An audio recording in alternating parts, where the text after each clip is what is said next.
Hey everyone, Jared here, and today I got a double purpose reason for shooting this video. So you're going to see some of this footage spread across two different videos for two different purposes. Number one, this is a 6-foot 72-inch disc being pulled by my L3560 Kubota tractor. Now a lot of people will tell you that a 6-foot disc is a lot for a 35 horse utility tractor. So we're going to see. I haven't ran this yet. It's kind of worn, you can tell. It's faded, but it's new to me. So I purchased this used on Facebook Marketplace, and I'm going to use it today to start to put in a food plot alongside my driveway here at my woods. So there's a fence line over here that you can't quite see, but it's to the left of the tree line, and I own about 60 foot wide all the way up through here. I let the farmer plant crops on part of this just so I don't have to maintain it. But what I'm going to do is disc up an area right beside the crops and then come back and plant some clover for a food plot. Now when I plant food plots for customers, I'm usually doing stuff like rototilling and turning the grass down under. I ask that it gets cut short first. A lot of times we even spray it, we'll kill it off, do all those types of things before I come in and actually work the ground. Well, here I wanted to give you the worst case scenario of running a disc through absolutely untouched ground, see how well it works, does it break it up, can the tractor handle it. Now the front part of the disc, the notched discs are set at the most aggressive setting that they can be. The rear smooth discs are not. They are set one notch off of being straight. Now I want them just a little bit more straight and less aggressive, because the front is really going to be what is turning up the ground, cutting in deep, both between the notches and because they are set most aggressive. And then the rear is going to kind of more just slice and break it apart. So I want those set a little bit less aggressive. So let's get started.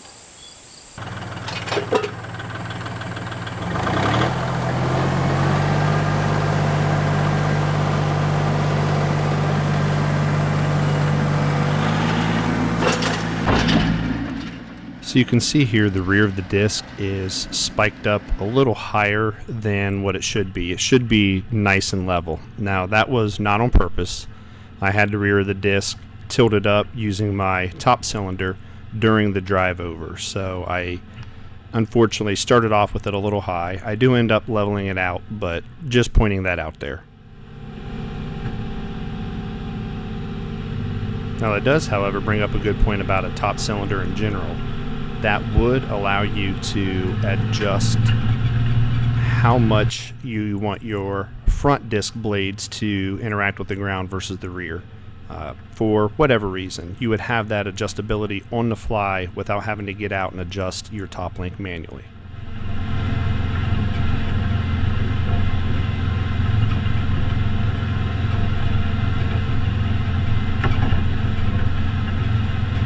Now for some reason here, the center of my disc is not cutting very well. I do believe it is swaled just a little bit, but I don't know that for certain. There were so many weeds, it was really hard to tell. So I will set the disc inside the shop down on the concrete one day and check everything out, but you can just tell that it's not cutting in the center anywhere near what it is on the outside. So like I said, I'll check that out and make sure everything's adjusted, and then I can shim each of the gangs if I need to.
Now once again, these are obviously not ideal conditions. You normally would not want a disc right over top of weeds this tall.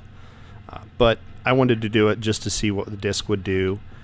I know this is not going to put anywhere near as much strain on the tractor as if it was going through even, semi-damp ground with no weeds at all, but this is just purely a test, and the disc will get a lot more use on other ground as I continue to do food plots and whatnot for other people. But don't judge the disc's capability just purely on what you see here. Like I said, this is not the type of area where you would normally even want to run a disc.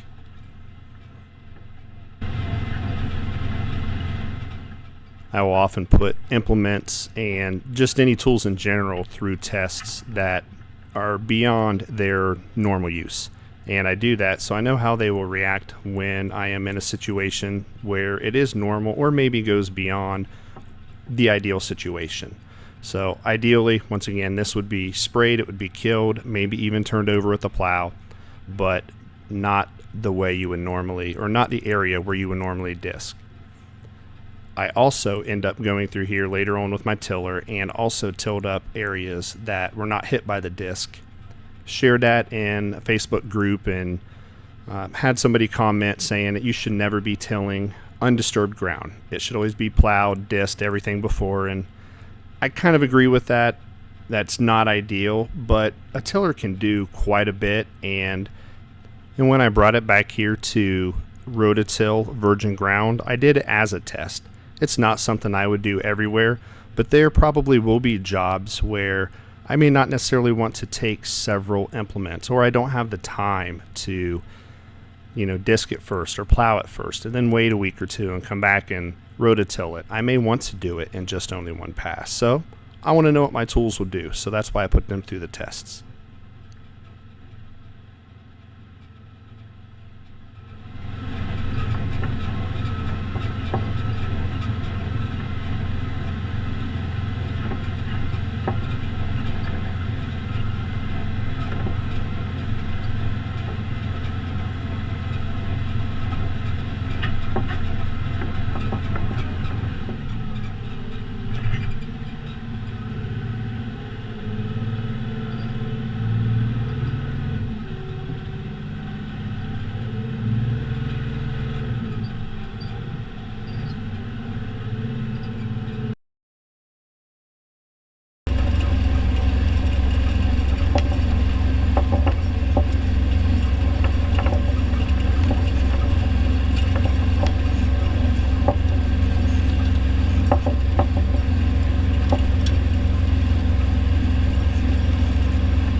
I end up running back and forth down through the area, probably a total of about 3 times in each direction, just to try to make sure I get it all broke up, since it did not appear to be cutting in the center, or maybe I should say since the ground did not appear to be level, and it was so hard I wasn't cutting super deep. So I went back and forth over and over and over and ended up getting penetration that I was happy with.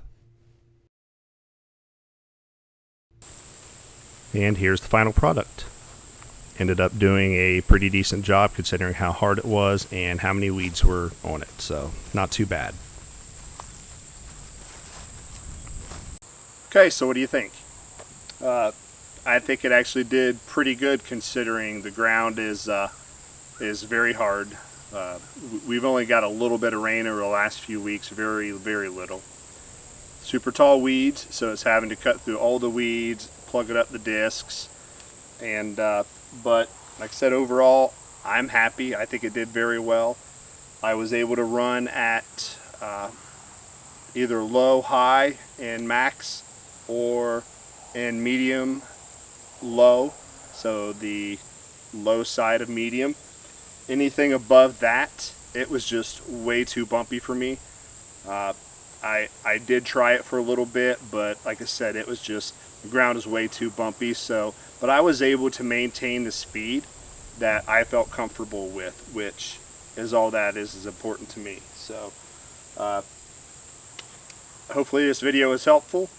This might help you size a disc to your tractor depending upon weight and horsepower.